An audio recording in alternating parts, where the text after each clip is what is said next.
Então, embora eu entenda bem o que angustia a Laís, né?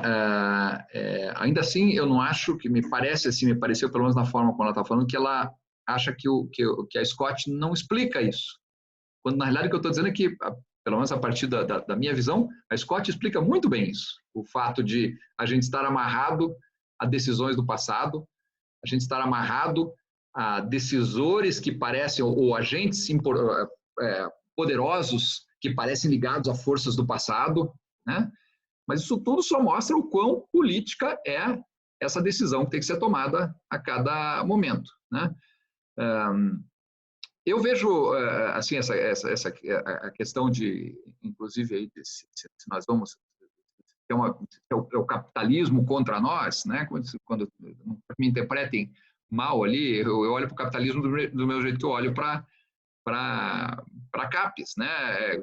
O capitalismo somos nós, o capitalismo é um regime que a gente estruturou, né? Da mesma forma como em outras partes do mundo se estruturou de forma distinta, em alguns casos ainda sobrevive, em outros não existe mais.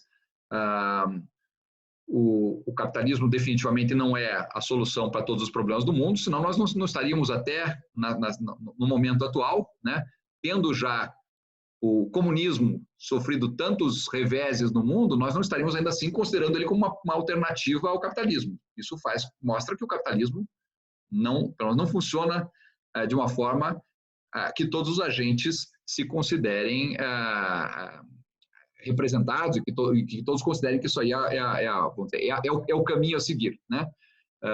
Mas, enfim, o capitalismo, nesse momento, o nosso capitalismo somos nós, é o que nós construímos como sociedade até esse momento. A gente pode chegar aqui e decidir, vamos fazer uma revolução, muda tudo, né?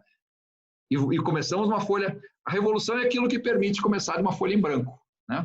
Mas, normalmente, para começar a partir de uma folha em branco, depois de uma revolução, significa que a gente teve que arrasar, tirar tudo que tinha em cima, né? O que é problemático também. Então, de novo, não sei se a Laís já voltou, mas aqui eu vejo a explicação da Scott como sendo uma explicação boa.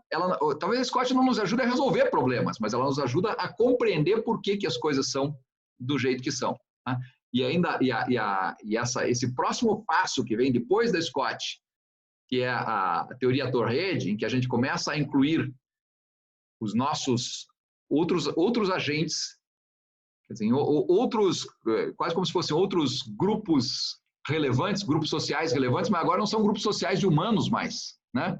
Então, além dos grupos sociais relevantes, nós ainda temos outros agentes relevantes que precisam ser considerados e que a teoria do Latour lá na frente vai incluir também para explicar, em alguns casos, até aquela situação em que, de repente, você já não tem mais nenhum humano concordando que algo devia ser de uma determinada forma, numa determinada direção, mas a gente criou tantos robôs, né, que fazem força na direção contrária que a gente já não consegue mais decidir sozinho, tem que decidir junto com eles. Quer dizer, nós estamos sendo muito, não sei se dá para dizer democráticos aqui, ao incluir as nossas tecnologias, né, como decisoras também. Nós não temos mais condições de decidir sozinhos. As tecnologias que a gente já criou no passado contribuem para as decisões que a gente vai tomar no futuro, o que também não é nada muito polêmico no sentido de que eu sempre digo, a primeira tecnologia que a gente criou foi a fala, né?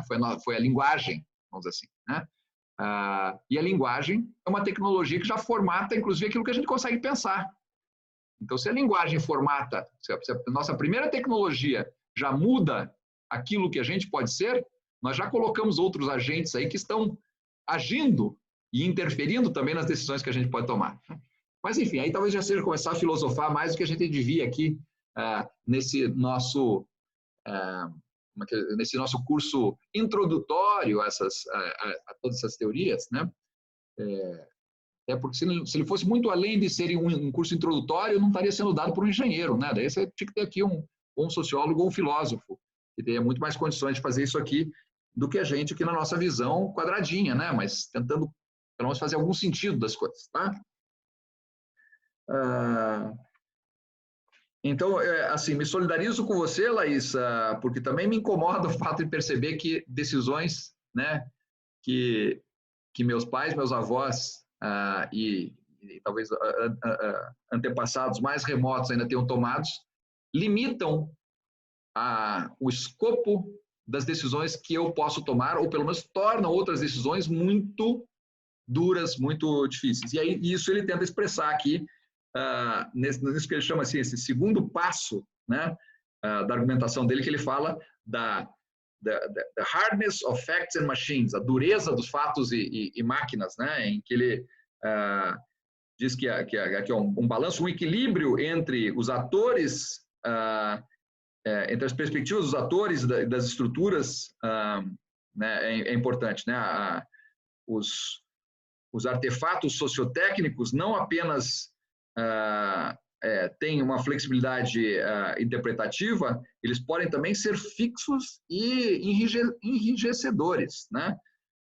Então, num determinado momento a gente tem flexibilidade, em outro momento, depois que aquela flexibilidade já se foi, porque nós fechamos aquela, né, fica muito difícil mudar. Se alguém hoje quiser que a bicicleta seja diferente, né, o esforço é muito maior, porque na cabeça do resto da humanidade a bicicleta já é aquilo que veio na cabeça de vocês e na minha cabeça, que não é mais a bicicleta do Santos Dumont, que não é mais o triciclo da rainha da Inglaterra no século XIX, que não é mais, enfim, que às vezes até muda um pouquinho, né, gente? O que a gente viu aí, depois, aliás, em alguns casos acontece isso, depois do fechamento de uma tecnologia, há espaço para novas aberturas, né? Apareceu aí na década de 80, né?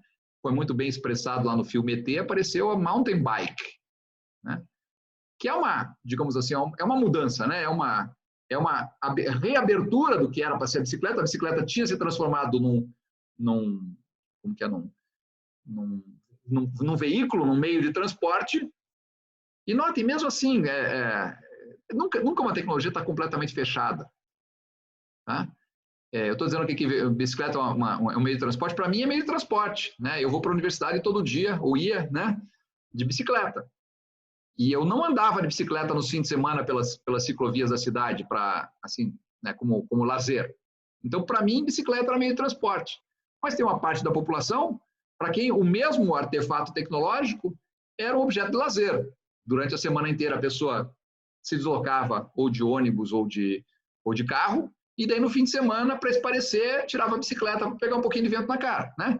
Então, notem que a gente, embora em termos tecnicamente do que é o produto ele esteja relativamente fechado, a percepção que a gente tem dele não é completamente fechada, né? Isso se refletiu, por exemplo, se a gente pensar lá no tempo que o Beto Richa era prefeito de Curitiba, ele fez ciclofaixas na contramão do trânsito, por exemplo, né? Ou ciclofaixas que funcionavam como ciclofaixas nos domingos. Nitidamente na cabeça dele, a bicicleta era para lazer. Quando chegou depois o Maurício Fruit, né, que era alguém que